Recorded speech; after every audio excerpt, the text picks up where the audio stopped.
Hola chicos y chicas, ¿cómo están? Espero que ande todo bien. Estamos acá en un nuevo video de historia en el cual vamos a pasar a ocuparnos de un tema trascendental en la historia argentina, como es el peronismo, ¿sí? Del peronismo pueden decirse 10 millones de cosas y pueden hacerse 10 millones de cronologías o de ocuparse de diferentes momentos y de distintos temas. Acá vamos a hacer una reconstrucción lo más objetiva posible, y ya usar la palabra objetiva es un problema en este caso, porque el peronismo, al ser un movimiento que a pesar de tener una antigüedad bastante importante, está muy vivo, tiene un montón de elementos que interfieren en nuestra vida actual, y eso hace que a veces sea eh, más cercano o menos cercano a nosotros. Así que vamos a tratar de ir puntualmente al hecho y al proceso histórico, dejando de lado concepciones actuales y demás. Dicho esto entonces, de lo que en esta serie de videos nos vamos a ocupar es de hablar de lo que muchos historiadores o pensadores han llamado el primer peronismo, es decir, el primer gobierno peronista en sí, una vez que Perón asume como presidente.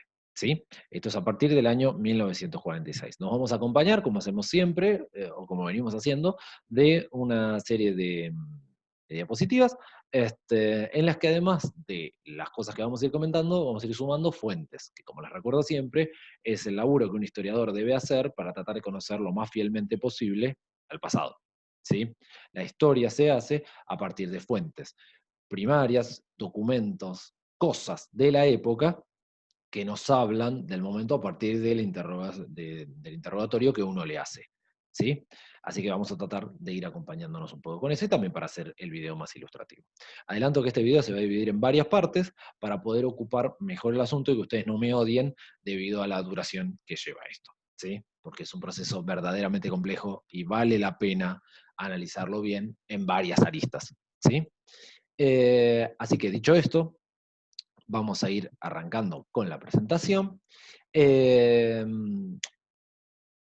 el peronismo en realidad en el gobierno abarca un periodo de años bastante largo, ¿sí? Va del año 46 al año 55.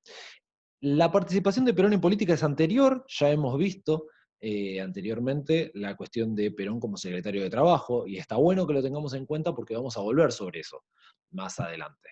Este, mm, Porque muchas de las medidas que Perón toma como secretario de Trabajo preanuncian lo que va a ser su presidencia.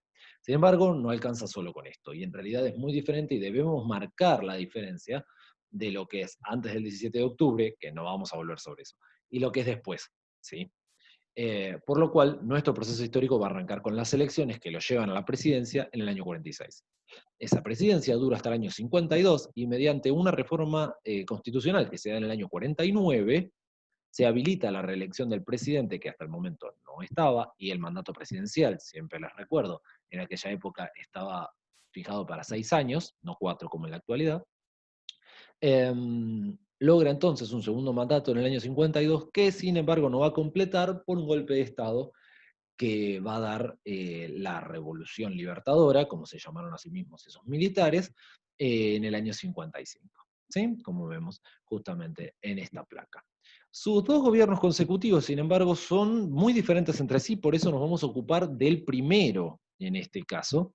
Y lo vamos a hacer a partir de lo que eh, el peronismo considera sus tres banderas, y así es como vamos a dividir nosotros nuestros videos. ¿Sí? Vamos a ocupar de la independencia económica, como llama el peronismo, nos vamos a ocupar luego de la soberanía política y finalmente de la justicia social. ¿Sí? Las tres banderas, los tres grandes lemas que Perón llevó adelante en su gobierno. Vamos a ver qué tanto hay de discursivo en esto y qué tanto hay de medida real. ¿Sí? Eh, y podemos decir básicamente entonces que vamos a dividir nuestro proceso en economía, política y sociedad. Pero antes de eso, y antes de cortar este video inicial, quiero hablarles sobre las elecciones que llevaron a Perón a la presidencia, que son las elecciones del año 46, en las cuales se enfrentaron el Partido Laborista y lo que se conoce como la Unión Democrática. A ver, Después del 17 de octubre del 45 era claro, y sobre todo el discurso que dio Perón ante las masas de obreros que fueron a buscarlo a la Plaza de Mayo, era claro que Perón arrancaba una carrera política que iba a dar que hablar, se convertía en un líder muy importante, pero hasta ahí habíamos llegado, ¿sí? Las elecciones del 46 no solo son recordadas porque asume, porque va a triunfar y va a asumir después Perón, sino también por todo lo que las rodeó. El Partido Laborista que lleva a Perón a la presidencia y que va a desaparecer poco después, va a pasar a llamarse Partido Peronista, y es el inicio de lo que hoy en día conocemos como el Partido Justicialista y cualquier cantidad de nombres que pueda llegar a tener a lo largo de la historia, pero básicamente es el mismo partido. Se conformó principalmente por sindicalistas. Perón, si bien, o sea, tenemos la cara, ¿no? Listo, ya tenemos a quién vamos a llevar a la presidencia. Ahora, todo lo demás, ¿cómo se arma? Bueno, se arma a partir entonces de un conjunto de sindicalistas y otros políticos que se alejaron de otros sectores. Por ejemplo, el vicepresidente, el candidato a vicepresidente de Perón era Quijano, que era un radical y que se había alejado de la esfera de la UCR.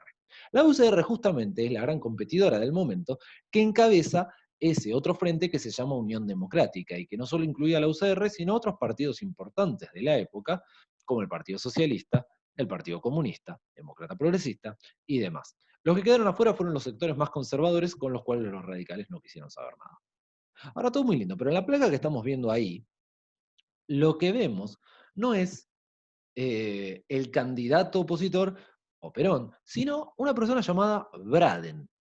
Braden es, o era mejor dicho, el embajador de Estados Unidos en la Argentina y inició una campaña política para desmerecer la candidatura de Perón y apoyar a la Unión Democrática.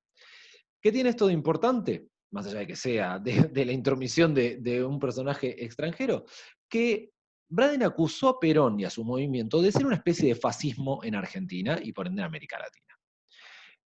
Aprovecho para aclarar que muchas veces se lo ha criticado al peronismo, y particularmente a Perón, de fascista, o de que su gobierno fue una especie de nazismo en Argentina y demás. Hay muchos elementos que van para ese lado, como por ejemplo la presencia y la recepción de algunos jerarcas nazis en Argentina, o la admiración confesa de Perón hacia determinados elementos del líder fascista italiano Mussolini. Dicho eso, no hay ningún elemento que nos alcance como para probar algo tan determinante como para decir Perón era nazi. ¿Sí? Ya lo vamos a analizar más adelante, pero los historiadores han descartado ya ese tipo de comparación y ya básicamente pasó de moda. Era una crítica de la época, se puede entender, en el año 46 acababa de terminar la Segunda Guerra Mundial, habían caído el fascismo y el nazismo, pero dicho eso, la buena relación de Perón con Franco, por ejemplo, el líder de España, tampoco nos alcanza para hablar de un fascismo en Argentina. Mi posición, pero verdaderamente lo digo, ya los historiadores la han descartado totalmente. Volvamos a hablar de no Perón. Lo que hizo el Partido Laborista muy oportunamente fue aprovecharse de esa circunstancia y planteó entonces que el adversario de Perón no era la Unión Democrática, no era la UCR, no eran los otros partidos que andaban por ahí, sino que era Braden y era una intromisión desde afuera.